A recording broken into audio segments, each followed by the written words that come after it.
전도서 3장 1절부터 11절.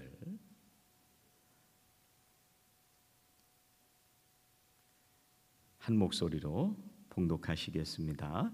범사에 기한이 있고 천하 만사가 다 때가 있나니 날 때가 있고 죽을 때가 있으며 심을 때가 있고 심은 것을 뽑을 때가 있으며 죽일 때가 있고 치료할 때가 있으며 헐 때가 있고 세울 때가 있으며 울 때가 있고 웃을 때가 있으며 슬퍼할 때가 있고 춤출 때가 있으며 돌을 던져버릴 때가 있고 돌을 거둘 때가 있으며 안을 때가 있고 않는 일을 멀리할 때가 있으며 찾을 때가 있고 잃을 때가 있으며 지킬 때가 있고 버릴 때가 있으며 찢을 때가 있고 꿰맬 때가 있으며 잠잠할 때가 있고 말할 때가 있으며 사랑할 때가 있고 미워할 때가 있으며 전쟁할 때가 있고 평화할 때가 있느니라. 일하는 자가 그의 수고로 말미암아 무슨 이익이 있으랴. 하나님이 인생들에게 노고를 주사 애쓰게 하신 것을 내가 보았노라.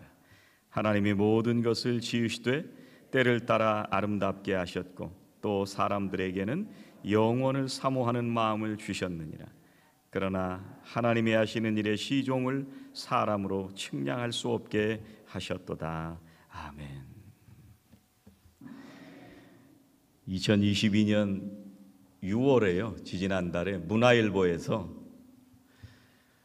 한국 리서치를 통해서 조사를 했습니다. 내가 다시 태어나면 내 아내와 내 남편과 결혼할 거냐, 또 결혼할 거냐, 그런 조사를 했습니다. 한번 손 들면 좀 티가 나겠군요.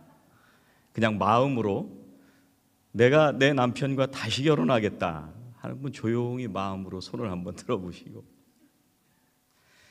내가 다시 태어난다면 지금의 아내와 다시 결혼하겠다, 이 마음으로 조용히 한번 손을 들어보셨으면 좋겠습니다.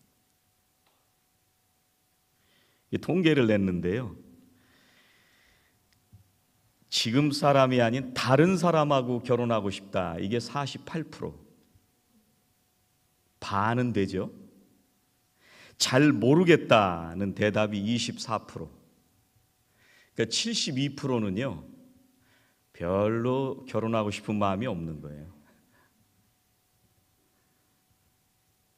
그런데요, 점점 더 결혼한 기간이 길어지면 길어질수록, 또 연령대가 높으면 높을수록 결혼을 다시 안 하겠대요. 이해가 되시죠?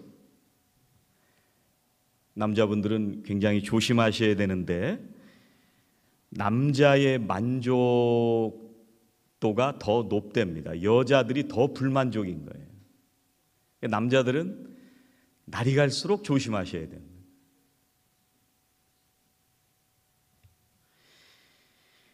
우리가 인생을 살아가면서요,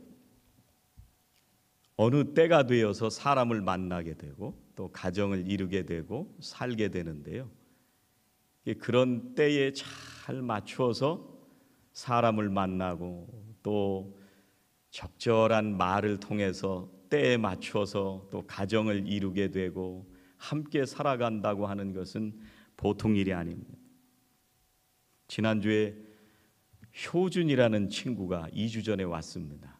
효준이라고 아마 잘 모르실 텐데, 옛날에 교회에 오다가 군대 가야 돼서 한국 갔다가 2주 전에 도착을 했습니다. 그래서 지난 주간에 잠깐 만났는데, 지금은 달러가 1,300 얼마죠. 1,320원인가 아마 그렇게 되는 걸로 아는데, 제가 올 때 제일 비쌌습니다. 2,160원. IMF 때. 어떻게 그때 나왔냐, 불쌍하다 그렇게 생각하시겠지만, 한 푼도 못 가지고 오니까 아무 상관이 없어요. 그때 오나 지금 오나 뭐 그게 그거예요. 돈을 갖고 나오는 사람이 힘든 거지. 이 효준이하고 얘기하다 보니까 아버지가 은퇴를 하셨는데 아들이 이제 2년 정도 공부를 더 해야 된대요. 그래서 나가서 돈을 버신다고 뭐 그런 얘기를 들었습니다. 이게 참 사람이 산다는 게 때가 잘 맞아야 됩니다. 사람도 잘 맞아야 되고 때도 잘 맞춰야 되는데 성경은요, 우리 인생이 때가 있다 그렇게 말씀을 하세요. 그래서 1절에 보니까 범사에 기한이 있고 천하 만사가 다 때가 있다 그렇게 말씀하시잖아요. 기한이 있다는 말은요, 흘러간다는 얘기입니다. 언젠가 끝난다는 얘기입니다. 그러면 기한이 있다는 말은 지나가면 다시 안 온다는 얘기입니다. 그래서 우리가 살아갈 때 순간순간 그 때가 중요합니다. 그리고 그 선택과 판단이 중요합니다. 우리가 그런 판단을 제대로 못해서 하지 말아야 할 말을 하고 해서는 안 된 행동을 하게 됨으로써 그 때를 참 불행하게 보내는 사람들이 있습니다. 또 어떤 때는 우리가 사랑한다고 고백을 해야 되는데 사랑한다고 말을 못해서 그 사랑이 이루어지지 않는 때도 있습니다. 그래서 때가 잘 맞아야 되는데요, 이 말씀을 킹 제임스 버전이 조금 다르게 번역을 했습니다. 원문하고 조금 가까운데 뭐라고 번역을 했냐면, 잘 들어보세요. 모든 것에는 시기가 있고 하늘 아래 모든 일에는 목적에 따라 때가 있으니, 이렇게 말씀합니다. 목적에 따라 때가 있대요. 그렇다면 이 시기라고 하는 것은, 때라고 하는 것은 멈추지 않고 흘러가는데 분명히 기한이 있는데 이게 뭐랑 관련이 있어요? 목적과 관련이 있다는 거예요.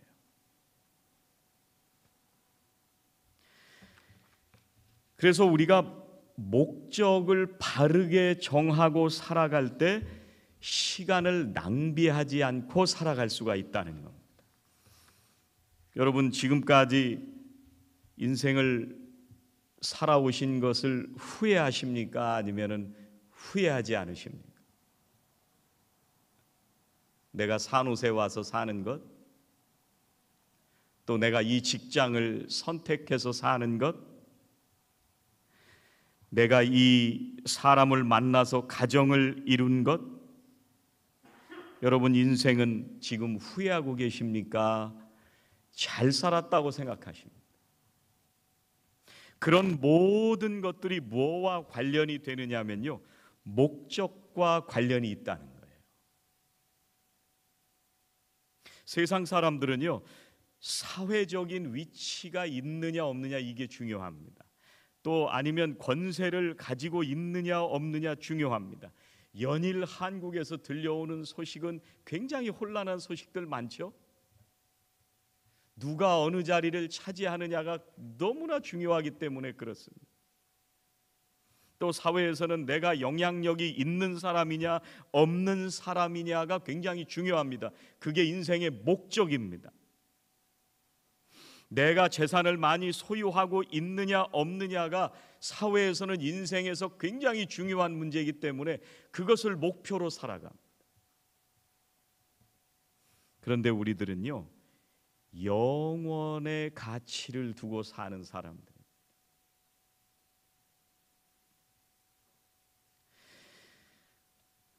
지금 내가 살아가는 목적이 뭘 위해서 살고 있나 한번 잘 생각해 보시면 좋을 것 같아요.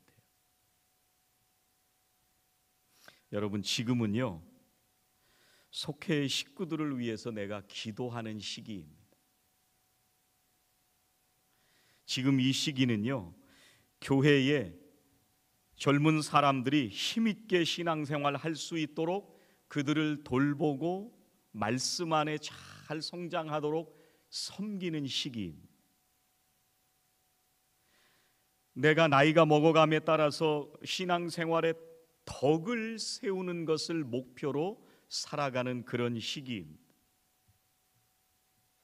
하나님께서는요, 세상을 지으시고 특별히 우리들을 지으시고 보시기에 그냥 좋은 게 아니라 심히 좋았다 이렇게 말씀하셨잖아요. 그래서 우리들이 매일매일 하나님께서 형상을 따라 창조하신 우리들의 그 원래의 창조를 회복하는 것이 우리의 목적입니다. 그게 우리의 인생의 목적이 되어야 합니다. 여러분, 회복하는 것은요, 기후만 회복해야 되는 건 아닙니다. 여러분, 기후 문제가 심각하잖아요. 북극에 빙하가 녹아내리고 아주 심각하게 지금 복구가 될 것일까 말 것인가 과학자들은 진지하게 얘기하고 방법을 얘기하고 있습니다. 여러분, 기후와 환경 때문에 우리가 하나님 앞에 가게 된다면요, 하나님의 때이기 때문에 우리가 당연히 가야 됩니다. 정말 심각한 문제는 주님이 오셨는데 우리의 인격과 성품이 예수를 닮지 못하고 날이 갈수록 하나님의 형상을 회복해야 되는데 그걸 회복하지 못하는 문제가 더 심각한 문제예요.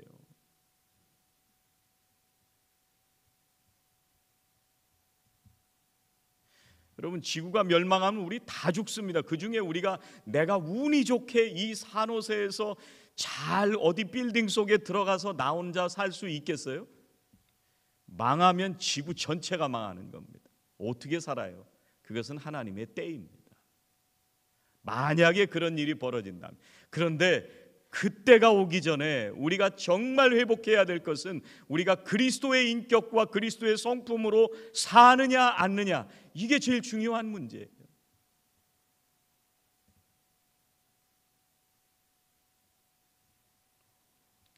여러분, 내가 인생의 목적이 뭔지를 모르고 내가 인생을 어떻게 살아야 될지 모를 때 가장 간단한 방법은 뭐냐면요, 예수님을 닮으면 됩니다. 예수 닮으면 됩니다. 예수님은 첫 번째는 영혼에 관심을 가지셨습니다. 아픈 환자들을 치료해 주시고 또 마음이 상한 자를 회복시켜 주시고 그 영혼이 구원 얻도록 예수님은 온 공생애를 다 바치셨습니다. 그리고 마지막은 십자가에 피 흘려 죽으셨습니다. 그 예수님을 닮아가면 됩니다.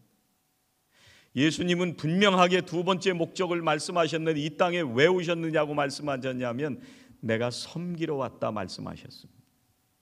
우리 인생의 목적은 그래서 예수님을 닮아간다. 내가 예수 믿고 하나님이 창조하신 형상을 회복해 간다. 그거는 섬김을 회복한다는 얘기예요. 인도자도 섬기고 속장도 섬기지만 내가 세례 받았으면 다 섬기는 겁니다.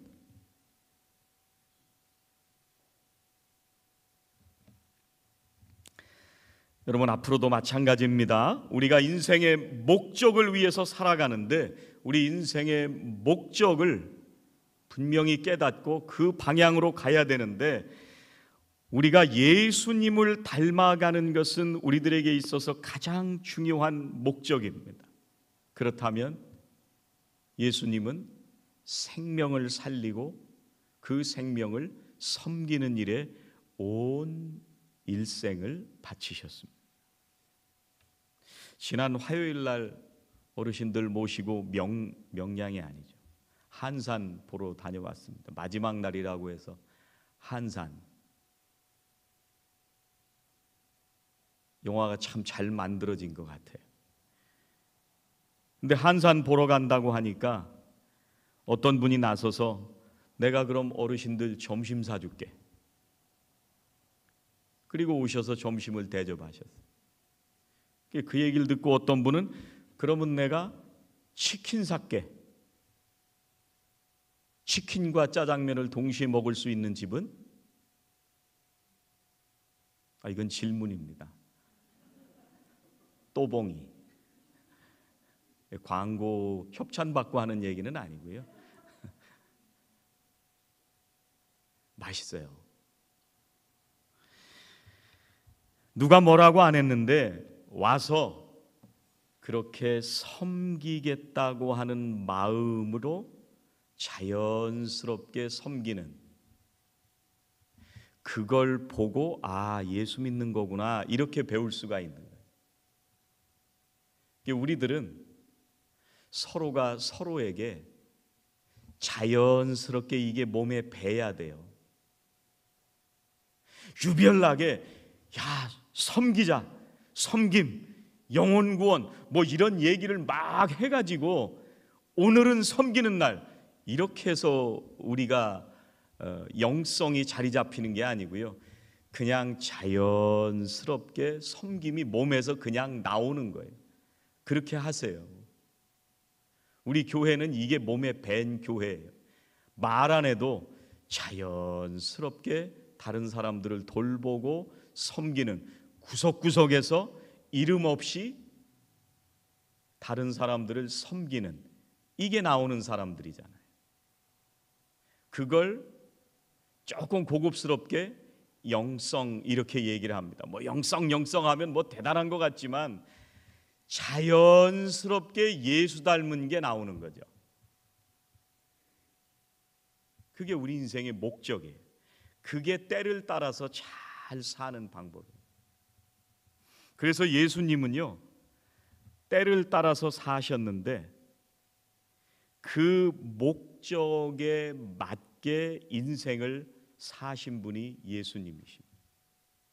직접 섬기러 왔다 말씀도 하시고 그렇게 살기 위해서 생명을 바쳐서 온 세상을 구원하신 섬김을 우리들에게 보여주신 거예요. 제가 하는 역할은 그런 겁니다. 앞으로 섬김이 자연스럽게 되는 분들을 리더로 세워가는 일을 제가 하는 일입니다.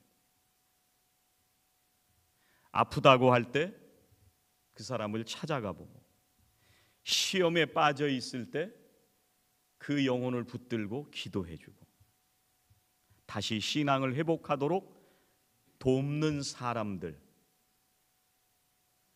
살아가는 게 보고 배울 게 있는 사람들, 이런 사람들을 세우는 게 제 목회입니다. 예수님을 닮아가면서 살아가면은요, 우리는 목적에 실패하지 않습니다.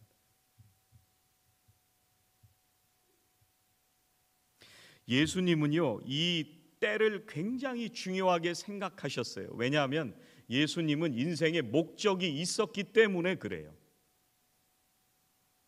그 목적을 향해서 가셨는데, 요한복음에 보면요, 가나의 혼인잔치 얘기가 나오잖아요. 어머니가 예수님에게 포도주를 좀 얘기를 했습니다. 그랬더니 예수님께서 어머니에게 아직 내 때가 이르지 않았습니다, 이렇게 말씀하세요. 예수님이 온 인류를 구원하시는 그 목적을 향해 가시는데 그 때가 아직 이르지 않으셨다는 거예요. 목적에 맞게 지금 공생애를 살고 계신 거예요. 예수님은 요한복음 9장 4절에서 뭐라고 말씀하셨냐면요, 우리는 나를 보내신 분의 일을 낮 동안에 해야 한다. 아무도 일할 수 없는 밤이 곧 온다, 이렇게 말씀하셨어요. 그러니까 인생의 목적을 향해 살아가시면서 내가 지금 하나님께서 허락하신 그 시간 동안, 낮 동안에 내가 최선을 다해서 살아가야 된다, 그렇게 말씀하신 거예요. 제자들은요, 예수님께서 여러 번 마지막 때에 대해서 경고를 하셨는데도 불구하고요, 예수님의 죽으심에 대해서 이해를 못했어요. 목적이 달랐기 때문에 그래요. 그러니까 때를 분별하지 못했던 겁니다. 마지막 예수님께서 고난을 받으시는 그 때가 되었습니다. 그때도 마찬가지로 예수님은 목적을 향해서 가고 계셨습니다. 그런데 그때는 사시는 방법이 달랐습니다. 어떻게 달라졌느냐 하면 답답하게 보일 정도로 말씀을 안 하셨어요.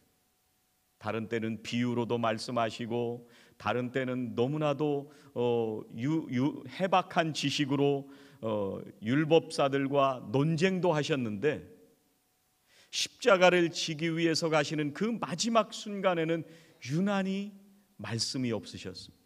침묵하셨습니다.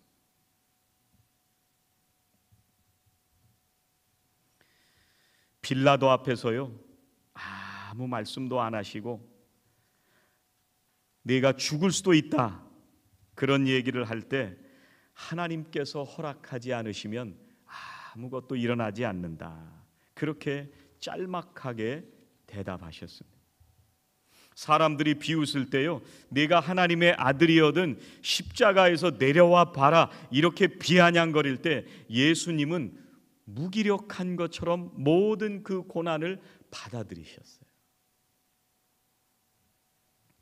왜 그러셨느냐면요, 세상을 구원하시는 거룩한 목적을 향해서 가고 계셨기 때문에 그렇습니다.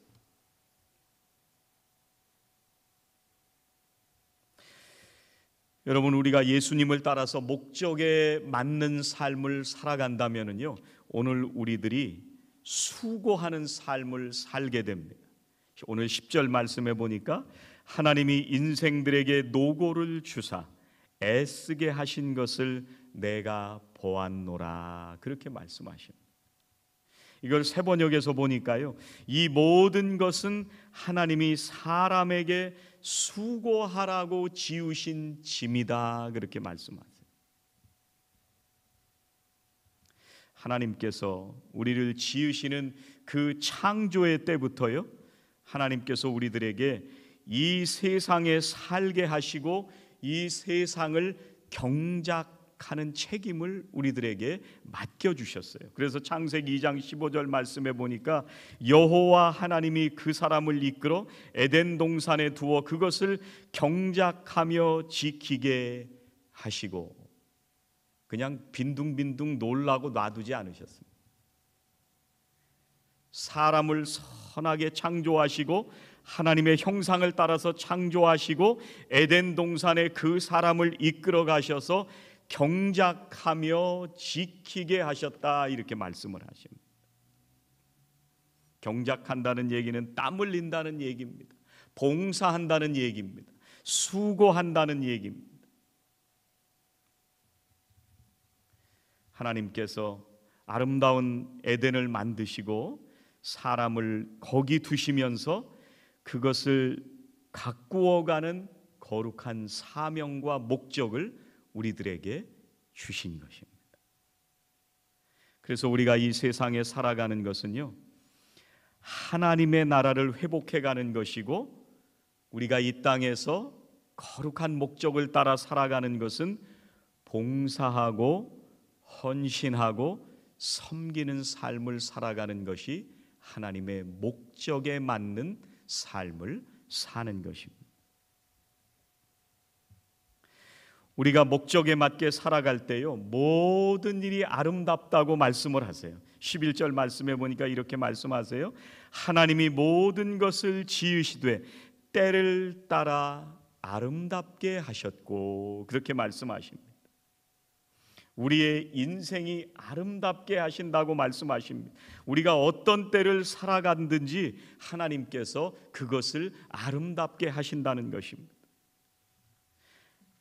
하나님께서 지으신 그 때가 하나님의 주권 속에 있어서 오늘 말씀의 2절부터 8절까지 있는 이 모든 그 때를 살아갈 때 어느 때에 있든지 그 때를 아름답게 만드셨다는 거예요. 우리가 기쁜 일이 있을 때뿐만 아니라 고난 중에도 기뻐하도록 하나님께서 아름답게 해주신다는 것입니다.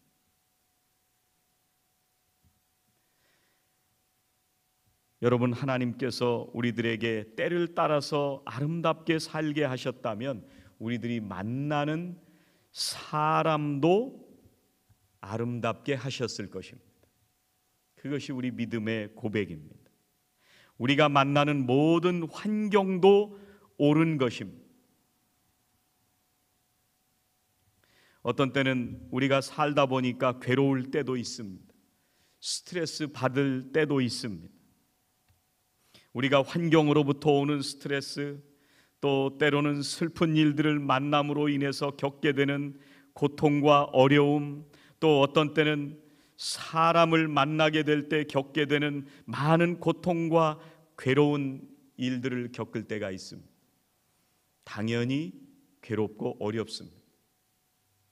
그런데 오늘 말씀을 우리가 믿음으로 받아들이면 모든 때와 모든 환경, 모든 사람들이 하나님의 주권 속에 있다고 하는 것을 고백할 때 우리는 그 모든 것을 통해서 아름답게 역사하시는 하나님의 섭리 속에 살게 되는 겁니다.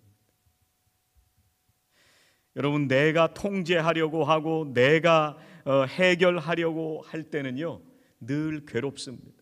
환경도 괴롭고 사람도 괴롭고 또 우리가 지나가야 되는 그 폭풍 우의 시간도 괴로울 때가 많이 있습니다. 그런데 그 때를 아름답게 만들어 가시는 하나님의 손에 맡기면 그러면 우리가 거기서부터 자유하게 되는 것입니다. 여러분, 신명기 8장 15절 16절은 이렇게 말씀합니다. 너를 인도하여 그 광대하고 위험한 광야 곧 불뱀과 전갈이 있고 물이 없는 건조한 땅을 지나게 하였으며 또 너를 위하여 단단한 반석에서 물을 내셨으며 네 조상들도 알지 못하던 만나를 광야에서 너에게 먹이셨나니 이는 다 너를 낮추시며 너를 시험하사 마침내 네게 복을 주려 하심이었느니라. 우리가 지나가는 환경, 우리가 지나가는 때, 우리가 만나는 모든 사람들을 하나님의 주권 속에 고백할 때 이런 복을 누릴 수 있다는 거예요. 여러분, 그래서요 우리가 쉽게 받을 수 있는 상처에 집중하지 말고 상황에 집중해야 돼요. 우리는 늘 상처에 집중하고 상처를 묵상하면서 살아갑니다. 저도 많이 해봤거든요. 저도 상처를 받을 때가 있고 어려움을 겪을 때가 있고 폭풍우가 불어칠 때도 있습니다. 그럴 때 우리 모두는 거기서 벗어나기가 너무 어려워요. 스트레스 받고 그냥 앉아도 그 생각나고 일어나도 그 생각나고 기도해도 그 생각나고 걸어가도 그 생각나고 놀아도 그 생각이 납니다. 거기서 벗어날 수가 없어요. 그걸 묵상하면 묵상할수록 우리는 계속 헤어나올 수 없는 구렁텅이로 빠져들게 됩니다. 그런데 어느 때 그걸 벗어나게 되느냐면요, 기도하면서 이 모든 것이 하나님의 주권 속에 있음을 담대하게 선포하고 그리고 하나님의 그 능력을 의지할 때 우리가 벗어나게 됩니다. 여러분, 오늘 2절부터 8절 말씀은 한 절마다 두 가지 때를 얘기를 하고 있습니다. 그러니까 7절이기 때문에 14가지의 때가 그 안에 다 들어 있습니다. 그러면 우리 인생 전체가 다 들어있는, 오늘 가정에 가시면 한번 잘 읽어보시면서 이 때를 좀 묵상해 보시면 좋겠어요. 이런 모든 때를 하나님께서 주관하신다. 그래서 11절 다시 한번 봉독합니다. 이렇게 말씀하세요. 하나님이 모든 것을 지으시되 때를 따라 아름답게 하셨고 또 사람들에게는 영원을 사모하는 마음을 주셨다. 여러분, 뭐라고 그러세요? 하나님이 모든 것을 지으시되 때를 따라 아름답게 하셨고, 그러니까 이 때도 하나님이 주관하신다는 거예요.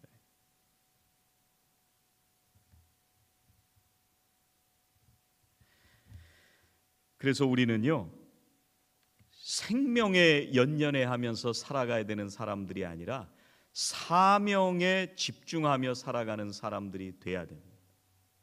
같이 한번 해보시죠. 생명에 연연해하지 말고 사명에 붙들려 살아가라.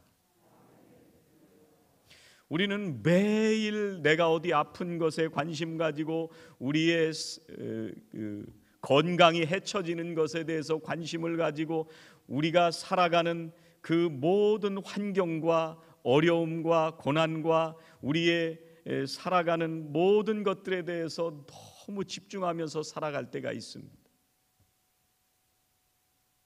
그래서 하나님께서 우리에게 주신 사명도 다 잊어버리고 생명에만 관심 가지고 살아갈 때가 있습니다.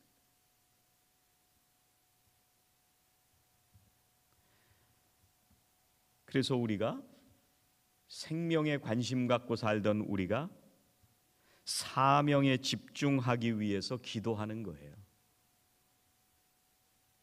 우리가 기도하다 보면은요, 하나님이 기뻐하시는 거룩한 목적을 우리가 깨닫게 됩니다. 그리고 그 목적을 위해서 내가 집중하면서 살아가게 됩니다. 오늘도 하나님께서 우리들을 사랑하시고 이 땅 한가운데에서 살게 하셨습니다. 우리에게 주신 거룩한 목적이 무엇인지를 분명히 깨닫고 가시는 예배가 되었으면 좋겠습니다. 그리고 한 주간 동안 세상을 살아가실 때 그 목적을 향해서 열심히 사셨으면 좋겠습니다. 그래서 여러분이 살아가는 모든 순간이 아름다운 순간이 되시는 복된 인생을 사시기를 주의 이름으로 축원합니다. 기도하시겠습니다. 하나님 감사합니다. 하나님의 형상을 따라 우리를 지으시고 이 세상 한가운데에서 하나님의 주권 속에 오늘도 살게 하여 주시니 감사합니다. 모든 때와 시간은 하나님께서 지으신 줄로 믿사오니 오늘 우리가 살아가는 거룩한 목적을 따라 오늘도 그리스도의 인격과 거룩한 예수의 성품을 회복해가는 주님의 사람들이 다 되게 하여 주시옵소서. 우리가 한 주간을 살아갈 때 주의 말씀 붙들고 예수 닮기 원할 때에 우리 인생의 모든 순간을 아름답게 하시는 하나님과 함께 동행하는 주님의 자녀들이 다 되게 하여 주시옵소서. 예수님의 이름으로 기도하옵나이다. 아멘.